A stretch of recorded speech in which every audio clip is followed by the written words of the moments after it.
Is the cover letter dead? In today's digital world, is the cover letter dead?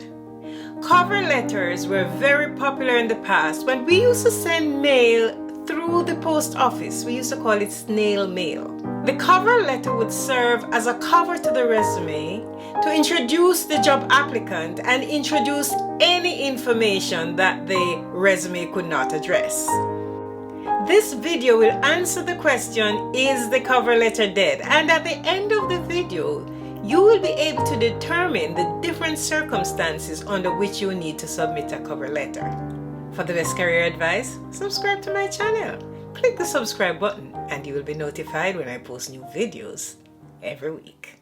Hello goal-inspired professionals, welcome to my channel. My name is Yvonne Robinson, your career strategist and business coach.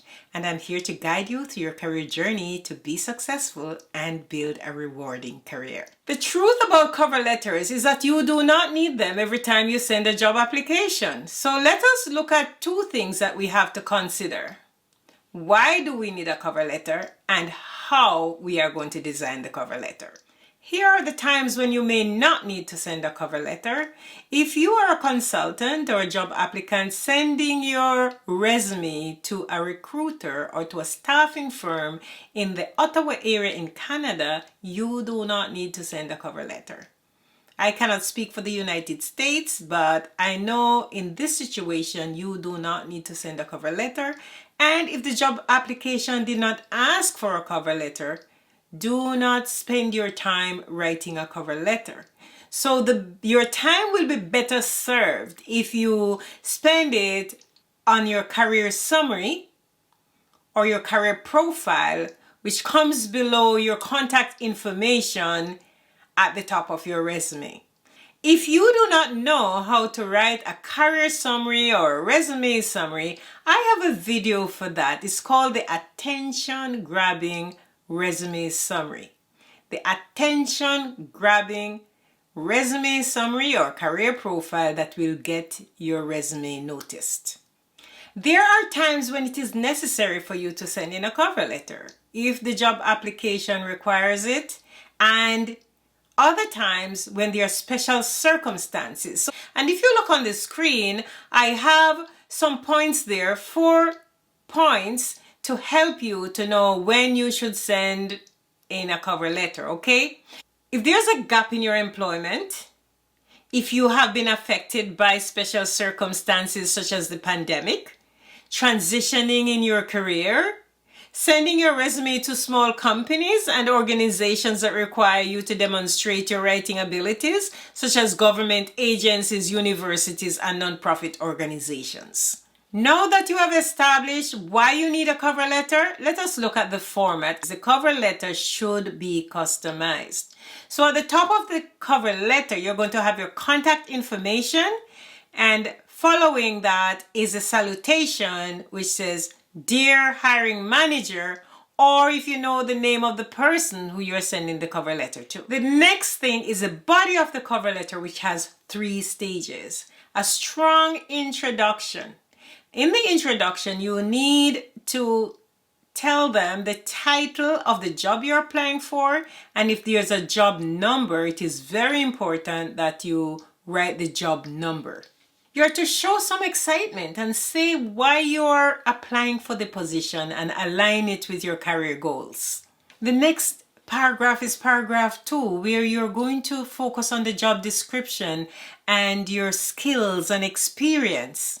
And be positive and say how you can help them to solve their problems. So you're going to be positive and you're going to highlight your skills and experience and with data from the job description, and tell them why you are the best candidate for this job. So you're going to keep it concise and clarify anything that needs to be clarified that could not be done in the resume. For example, if there are special circumstances like there was COVID, or you lost your job during COVID or something like that, right? Or if there's any gaps in your resume that you need to explain, you may want to explain it now.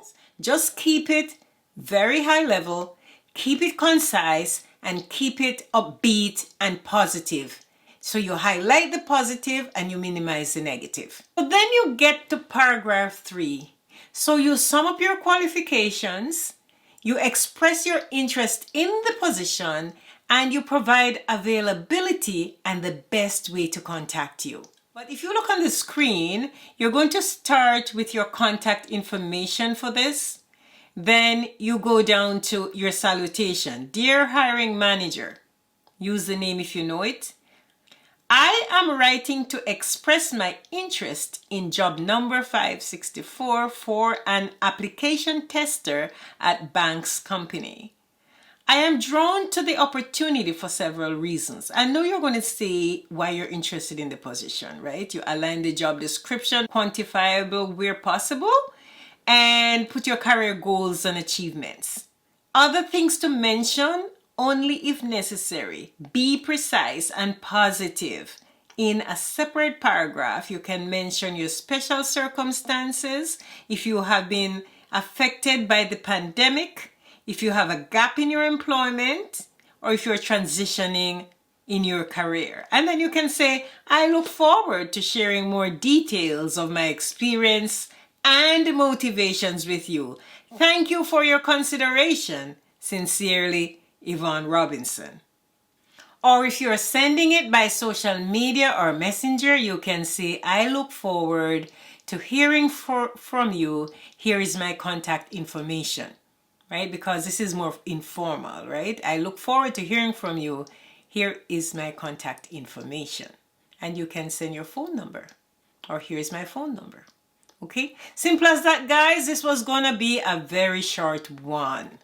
So guys, watch my related videos, how to get jobs using LinkedIn and winning resume that gets you the job. And click the link below to get access to my free Career Booster bundle. If you like this video, give me a thumbs up. Subscribe and share with your friends and family. Comment below and let me know what your takeaway is. Comment and let me know if you're having any issues, and I will respond to each one of you individually. And I will see you in my next video. Thanks for watching.